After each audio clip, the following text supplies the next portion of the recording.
सिंध का आइंदा माली साल 2026 और 27 का 3500 अरब रुपए से जायद हजम का बजट कुछ देर बाद पेश होगा। वज़ीर आला सिंध मुराद अली शाह बजट पेश करेंगे। तनख्वाहों में 7%, पेंशन में 5% इजाफे की तजवीज़। वज़ीर आला सिंध मुराद अली शाह की ज़ेर सदारत काबीना इजलास। बजट तजावीज़ की मंजूरी दे दी गई। तरक्याती बजट में तकरीबन 298 अरब रुपए की बड़ी कटौती की जाएगी। मजमूई तरक्याती प्रोग्राम 1018 अरब से कम करके 720 अरब रुपए तक महदूद करने की तजवीज़। सूबाई तरक्याती बजट 520 अरब से कम करके 385 अरब रुपए रखने का इम्कान है। नई तरक्याती स्कीम्स शामिल न करने जबकि जारी 3642 तरक्याती मनसूबों के लिए 400 अरब रुपए मुख्तस करने की सिफारिश। मुराद अली शाह ने कहा कि नए साल के बजट में हर तबके का ख्याल रखा गया है। मेहनत कशों के लिए कम अज कम उजरत का भी सिंध हुकूमत ने नए बजट में फैसला किया है। बलोचिस्तान का नए माली साल का बजट आज पेश किया जाएगा। बजट का कुल हजम 1100 अरब रुपए से ज्यादा होने का इम्कान है। सूबाई वजीर खजाना शुएब नौशेरवानी बजट पेश करेंगे। गैर तरक्याती अखराजात का हजम 800 अरब रुपए। PSDP के तहत तरक्याती बजट के लिए 300 अरब रुपए मुख्तस किए जाने का इम्कान। बजट में सूबे में तालीम के लिए 150 अरब रुपए, अमन अमान के शोबे के लिए 130 अरब रुपए, जबकि सेहत के शोबे के लिए 70 अरब रुपए मुख्तस किए जाएंगे। वज़ीर आला बलोचिस्तान मीर सरफराज बुगटी का कहना है कि सूबाई बजट बलोचिस्तान के अवाम की तवक्कुआत को देखकर तरतीब दिया गया है।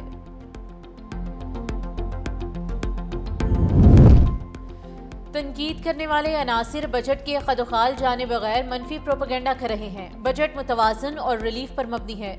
वफाकी वज़रा अताउल्लाह तारर और बिलाल अज़हर कियानी की वफाकी बजट पर ब्रीफिंग। अताउल्लाह तारर ने कहा कि मुश्किल मुआशी हालात के बावजूद इस्तेहकाम हासिल किया गया।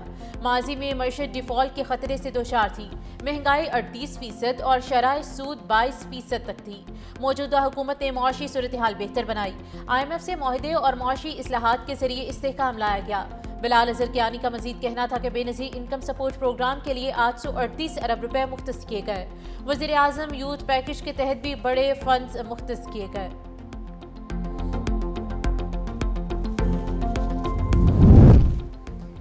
पंजाब ने सबसे ज्यादा विफाक को फंड्स दिए। तरक्याती बजट में कट लगाना बहुत मुश्किल फैसला था। पंजाब हुकूमत अपने अखराजात में कमी लाई है। राइट साइजिंग से 1 लाख आसामियां खत्म की हैं। सूबाई वज़रा मरियम औरंगज़ेब और मुश्तबा शुजाउर रहमान की प्रेस कॉन्फ्रेंस। कहा पंजाब में गुज़िश्ता 2.5 साल में कोई टैक्स नहीं लगाया गया। अपनी छत अपना घर प्रोजेक्ट आलमी शोहरत इख्तियार कर चुका। पाकिस्तान आज मुआशी इस्तेहकाम देख रहा है।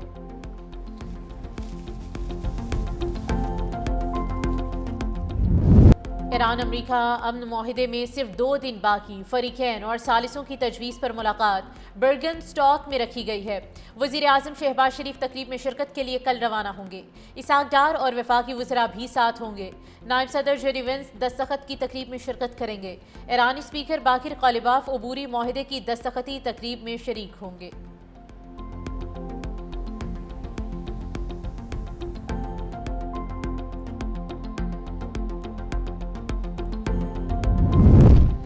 अमन डील पर दस्तखत से पहले ही अमेरिका ने ईरान की समंदरी नाकाबंदी खत्म कर दी। ईरानी खाम तेल ले जाने वाला तीसरा टैंकर अमेरिकी बहरी नाकाबंदी के दायरे से निकल गया। तेल बरदार जहाज़ों की निगरानी करने वाली वेबसाइट टैंकर्स ट्रैकर्स ने अमेरिकी समंदरी नाकाबंदी खत्म होने की तस्दीक कर दी। नेशनल इरानियर कंपनी अब तक 3 टैंकर्स अमेरिकी बहरी नाकाबंदी के दायरे से बाहर निकल चुके। जहाज़ों में मजमूई तौर पर 48 लाख बैरल ईरानी खाम तेल मौजूद है। 2 माह से अमेरिकी बहरिया ईरानी बंदरगाह की तरफ आने जाने वाले जहाज़ों को रोक रही थी।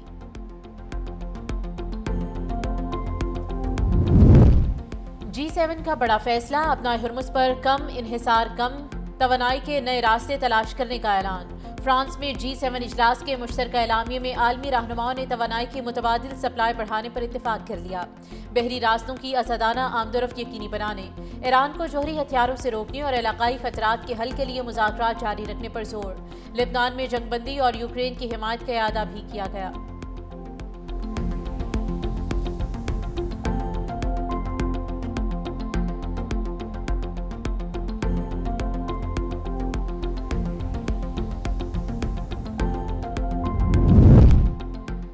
اسرائیل مشرق وسطی کے امن کے لیے بڑا خطرہ، امریکہ ایران معاہدے کے باوجود اسرائیل کی ہٹ دھرمی برقرار، لبنان پر حملے جاری، اسرائیل لبنان پر حملے نہ بند کیے گئے تو سخت جواب دیا جائے گا، خاتم الانبیاء ہیڈ کوارٹرز نے اسرائیل کو خبردار کر دیا، اسپیکر ایرانی پارلیمنٹ باقر غالباف کا جنوبی لبنان میں موجود اسرائیلی فوج واپس بلانے کا مطالبہ، لبنانی ہم منصب سے ٹیلی فونک گفتگو میں باقر غالباف نے کہا کہ لبنان سمیت تمام محاذوں پر جنگ کا خاتمہ ہونا چاہیے۔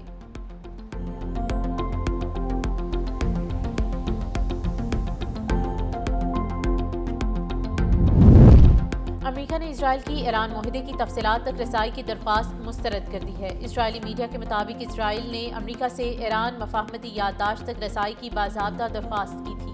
امریکہ نے قومی سلامتی کے حساس معاملے پر اسرائیل کو معاہدہ دکھانے سے انکار کر دیا۔ اسرائیلی حکام نے امریکی فیصلے کو حیران کن قرار دیا ہے۔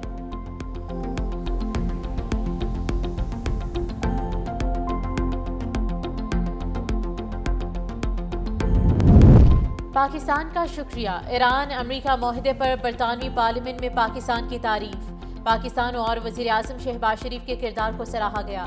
برطانوی پارلیمنٹ کے ایوان بالا میں مشرق وسطی کی صورتحال پر بحث، لارڈ آف ویملٹن نے کہا کہ یقین ہے کہ ایوان میں موجود وزیر تمام ارکان پاکستان کے اہم کردار کو تسلیم کریں گے۔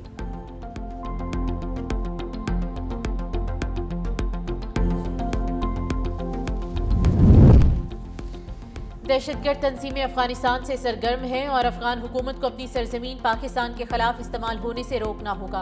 وفاقی وزیر داخلہ محسن نقوی سے اسلام آباد میں برطانوی نائب وزیر خارجہ ہمیش فالکنر کی ملاقات، پاک برطانیہ تعلقات، خطے کی مجموعی صورتحال اور تعاون کے مختلف شعبوں پر تبادلہ خیال۔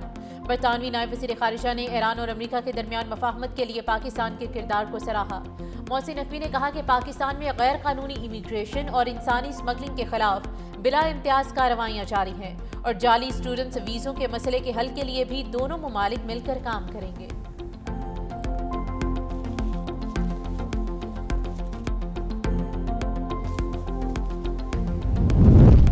پاکستان کا کرنٹ اکاؤنٹ سرپلس ہو گیا، مئی میں 45 crore 90 lakh dollar surplus record. State bank of Pakistan کے مطابق اپریل میں 27 کروڑ 60 لاکھ ڈالر خسارے کے مقابلے میں بہتری آئی۔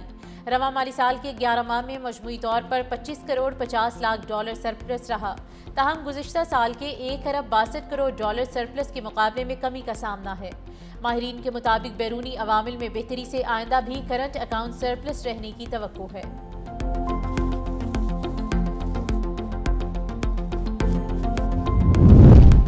ایل پی جی کی قیمتوں میں مسلسل اضافے سے شہری پریشان، لاہور سمیت پنجاب کے بیشتر شہروں میں ایل پی جی 600 سے 700 روپے میں فروخت، انتظامیہ خاموش تماشائی بن گئی۔ شہریوں کا کہنا ہے کہ پہلے ہی گیس کی لوڈ شیڈنگ اور کم پریشر کے باعث مشکلات کا سامنا تھا، اب ایل پی جی کی بڑھتی ہوئی قیمتوں نے گھریلو بجٹ مزید متاثر کر دیا ہے۔ عوام نے مطالبہ کیا ہے کہ حکومت اور مقامی انتظامیہ نوٹس لے کر قیمتوں کو کنٹرول کریں۔